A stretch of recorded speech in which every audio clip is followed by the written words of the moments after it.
So hi, my name is Zane Fisher. I'm the owner of Extraordinary Structures, and this is our Saltbox tiny house. Saltbox is it's a vernacular New England style of roof, and although we're out here in New Mexico, the defining feature is that it's an asymmetrical roof line. At this point, anytime you have that kind of asymmetrical peaked roof, it's usually referred to as a saltbox. In our case, we did it both for sort of architectural flair and also so that one side of the house would have exactly the right length for a standard solar panel. So the roof is set up to take a whole bunch of solar. So this is our kitchen. What we do is we like to do a single core sort of plumbing infrastructure wall so that your bathroom and kitchen are back to back. You're minimizing the amount of plumbing, and we're also using that to bias the weight inside the trailer for the best hauling characteristics. But we wanted kind of luxury too. One of the things that bugs me when I visit tiny houses is if they've got a sink that's too small, because I do a lot of cooking personally. So we wanted to have a nice big sink.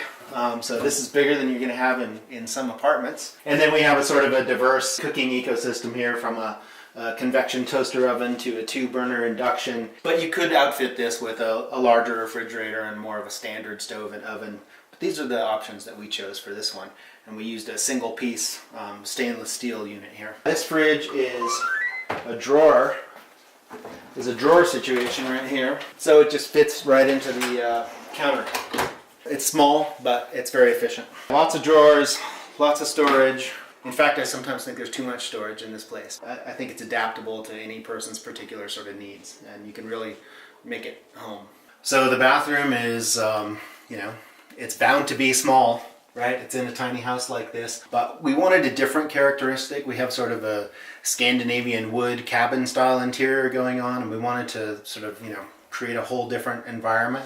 So we've got this bright white acrylic in here, which gives you a sort of a modern flair, but that's tempered with the same mesquite floors, and then this deep cedar Japanese ofuro style soaking tub. My partner Catherine built this as a little piece of luxury in a small room. So a bit of luxury and some brightness helps to make a small bathroom a lot more livable. This is a composting unit here, Swedish style. Yeah, this unit doesn't currently have holding tanks on it right now. So what you would do is either tie it into a septic, or depending on your location, use a gray water system or add a tank. If, for example, like this unit will end up spending its life probably in New Mexico. You can do gray water, but your kitchen water is considered black water. So what we have pre-installed on the kitchen sink is a valve. So you could direct it to a tank, or if you're not using food, you could direct it to a gray water system. We like to avoid lofts whenever possible. They're enjoyable, but in a small space, we don't want to put too much weight up above or take up the nice airspace. But over the bathroom is a natural place to have a small loft. Can sleep up there, or a kid can sleep up there, a guest, or I think of it as kind of a reading nook. And we just have a ladder permanently mounted on the wall for a quick climb up there. And it turns out it's a nice space. Little reading light and a little outlet up there makes it pretty livable. The primary bed, we're using a horizontal Murphy or a wall bed system. So it just comes down right here. So what we do is we move this little fold-up rocker out of the way, and our furniture actually rolls, so we can move it to the side. All right. Just bring it out here, and this guy is what actually ends up supporting your bed, so that they're not in your way when you get out of bed in the middle of the night. You don't end up kicking the furniture here. You've got a little reading light, outlets at bed height, then you're right next to the window. So for me, this is more enjoyable than a loft. What we do here at Extraordinary Structures is a panelized construction system. We do a computer model of anything that we're going to build. We break it into component sections, and then we use a CNC router or an automated system to carve out those panels in precise shapes and lock them together, kind of like Legos for big kids or something like that. So in this unit you can see the joints here, where each 2-foot wide panel connects to the next one. So once we've designed a structure, it actually assembles quite quickly. This little stove, it was invented for marine applications out of the Seattle area. So for fishing crews going out early who want to warm up, and it's a super efficient burn, in a very small package. So that's why we like this stove. It's really in here as kind of showing off that there's room for luxury even in a small space. Primary heating and cooling in this unit is done with a mini split, so you don't actually need heat, but it's pretty nice, especially in the winter. Get back from a day of skiing or snowshoeing or just hard work and be able to light up a little fire. Kind of adds that something special that makes you feel like tiny house living is a luxury rather than something that you're giving something up for. Is there anything you wish you would have done differently with this build?